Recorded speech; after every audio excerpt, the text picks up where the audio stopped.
In Beyond Human Rights, Alain de Benoist criticizes the concept of human rights. He begins by tracing the origin of this concept through history. He begins in the classical age, where rights were conceived of not as universalistic or inalienable, but rather as obligations one has to the common good in a group. This notion of justice that prevailed during the time was distributive justice, which sought to find the most equitable balance of goods and duties in society. According to Benoist, the Greek and Roman words for justice referred to this concept. They did not have any idea of a justice tied together with the law until about the 4th century. I must note, however, that justice and law were indeed related in the classical age, as demonstrated in Plato's Republic, where conformity to divine laws was justice, and in other writings. There is great emphasis on the divine and natural qualities of the law, which is what made it just. We are, however, still very far from the liberal conception of positive law and natural rights.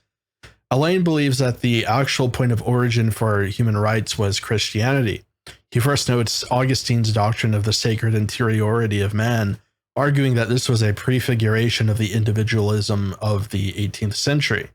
The Christian doctrine of the supremacy of the hereafter over the world and the consequent disconnection of the two worlds ends with a denial of the importance of human distinctions.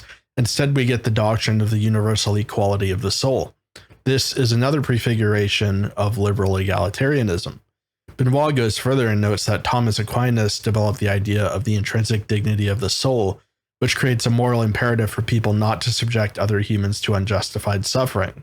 This idea of a dignity of the human individual, which is universal, would be shared in later formulations of the philosophy of individualism and human rights. We find this, for example, in Kant with his kingdom of ends. Beginning with the Spanish school of Salamanca, the emphasis of natural law would shift from objective order to subjective will. This signified a revolution in the ideal of justice, as justice no longer meant conformity to a cosmos, but rather simply conformity to one's individual qualities. On this basis, the school formulated rights to private property. Past this point, humans were considered not in terms of the objective conditions in which they lived, but rather in the quote-unquote nature of their nature. Quote-unquote existence preceded coexistence. We see the rise of the rational abstract individuals and contract theory. Now that mankind has been excised from the context of history, there is now conceivable an ahistorical state of nature, which according to the early contract theorists like Hobbes and Rousseau, was brutal because it was anarchistic. These rational abstract individuals, seeking to protect their freedom in Hobbes or to protect their property in Locke, agree to submit themselves to a higher authority, the state. Benoist, in the next chapter, explores the foundations, or lack thereof, for human rights. He notes that human rights themselves are quite vague. Are they absolute or instrumental values? Do they confer privileges or immunities, and so on? Many defenders of human rights believe that it is a faith, which Benoist believes highlights its religio-moral origins. He notes how avowed atheists, who regularly denounce all acts of faith as irrational, will state verbatim that human rights are quote-unquote sacred. Thus are the vagaries of this concept. Further difficulties arise when we consider the inconsistency of various formulations of human rights. France legalized abortion in the 1970s, but it passed a human right against embryo experimentation later on. Either the embryo is not a human being and so no rights are violated by disposing of it, or it is a human being and thus it is immoral to experiment with it. The rights in question are completely contradictory. We must also note the differences in content between the original French Declaration of Rights and other declarations of rights, such as the U.S. Declaration of Independence and the 1948 UN Charter on Human Rights. We then arrive at Kant's formulation, where he tried to remove himself from questions of human nature and instead only consider the relationship of oneself to an absolute will. Freedom becomes the original law, and rationally, Kant deduces certain duties that one has to oneself and to others. For example, the duty not to violate the right of others to perform an action that does not violate another's right to action. He also derives various other things from a duty to the self, such as the kingdom of ends, or the duty to treat others and yourself as an end rather than as a means. There is also the famous categorical imperative. The common problem that most critics have pointed out, such as Hegel, is that Kant's deliberate ignorance of human nature renders the outcome of these moral systems ill-suited to applications in real societies. If not everyone can internalize or understand the categorical imperative, or the kingdom of ends, it cannot have any force. There would be difficulty in applying this doctrine to places that are less logocentric than the West, for example. Certain modern defenders of human rights have taken note of the lack of an essential foundation for these rights, and the reaction is to decline having a foundation at all. They might say that we ought to prefer human rights because they're better than any other moral conception, or they might say that human rights are the most pragmatic for governing society. Benoist states that this approach cannot have any force, since it merely consists of values rather than rights, and so there's no reason why we must adhere to them. Benoist also discusses the notion of dignity. He argues that dignity assumes in human rights an absolute value, but it in and of itself is rather vague. Dignity, he says, historically has always been in relation to something, like honor. He quotes a passage where dignity is related to authority in Rome, and so we can see that it was not something that humans universally possessed nor were equal in. To declare that all human beings are equally dignified is to say that no one is dignified. Dignity loses all meaning once universalized. Lastly, Benoist points out a contradiction in the doctrine of human rights. Since it only applies to people who possess reason, or who can understand the doctrine, it cannot apply to children, to the very elderly, or to the handicapped. He notes that animal rights groups have taken advantage of this contradiction to apply rights to all living beings, such as chimpanzees. They are more or less declaring that, in order to solve this contradiction, human rights have to be applied to everyone and everything regardless of their abilities. So in a way, they are taking out from underneath it its foundation. I must note, however, that Rawls did have a response to this problem, which is to say that the applicability of rights has to consider the abstract capacity for reason, although this is still subject to the objections made against Kant's rationalism. In the next chapter, Benoist highlights the contradiction between respect for diversity and the universality of human rights. In the first place, the concept of individuals denotes people who are in all respects the same, the ideology of sameness. Ancient societies did not have any concept of the individual except in relation to the group. It was membership in a group that made the person. Thus, the doctrines of human rights that deny collectivities or collective rights tend to sunder apart human social relations.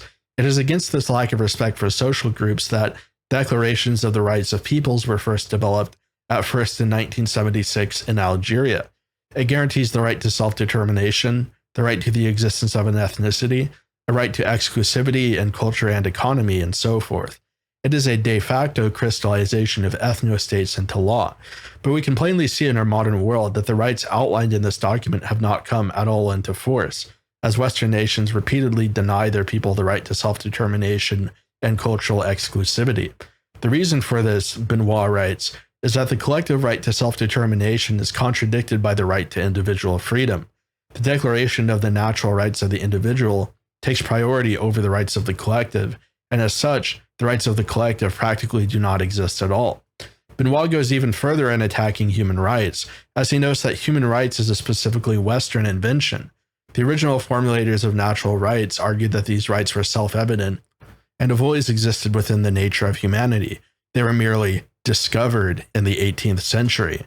Following this notion, modern nations have formulated a right to preemptive war, as well as justifications of war against countries that violate human rights or which do not have human rights. In this, Benoist sees a form of Western neocolonialism meant to justify any and all forms of violence against the Third World. If these rights were really natural and universal, then why do they only appear in the West at a particular period in time? Other cultures, Benoist points out, do not even have a notion of the individual. The word right only has an association with individuals in the modern West. Human rights, therefore, is actually a monstrous violation of respect for diversity and nationhood. Benoist then notes that the individualism of human rights tends to dehumanize people, which opens up the possibility that every kind of violence can be done to them in the name of human rights, because an individual does not have any qualities or really any kind of humanity. This can be seen in places like Libya, or I might add, the Balkans. Benoist then makes a couple more criticisms.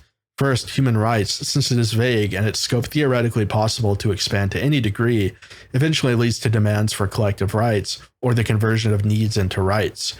We see this in the modern demand for a right to healthcare, a right to housing, a right to work, and so on.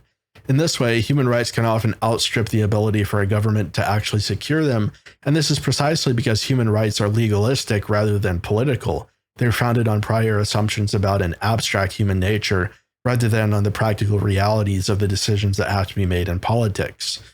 Moreover, human rights is often synonymous with democracy, but Benoist argues that human rights is actually antithetical to it. Many writers on this question argue that democratic rights should be limited to the extent they conform with human rights.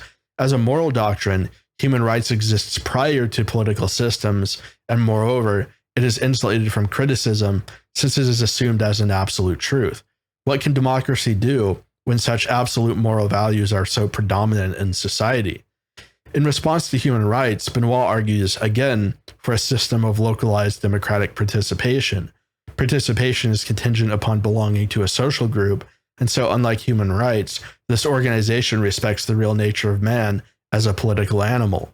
Rather than human rights, Benoist argues that the duty to resist tyranny arises out of the practical necessity of democratic politics. It is simply a pragmatic effort that people will naturally tend to make. Lastly, Benoist discusses social justice and secondary rights. Secondary rights are like the right to health care that do not originate from human nature. Social justice is a form of collective right. Critics of social justice, like Hayek, often say that there's no such thing, and it cannot violate without violating the rule of law, since all rights are necessarily individual and all laws apply only to individuals. For the government to make a collective law is for it to operate outside of the bounds of the law itself. But in social justice, Benoist actually sees a return to a more coherent vision of human nature, the idea that humans belong in discrete groups with different needs, interests, and wants. Thus, social justice is almost a shadow of what should really reign as justice in society, distributive justice.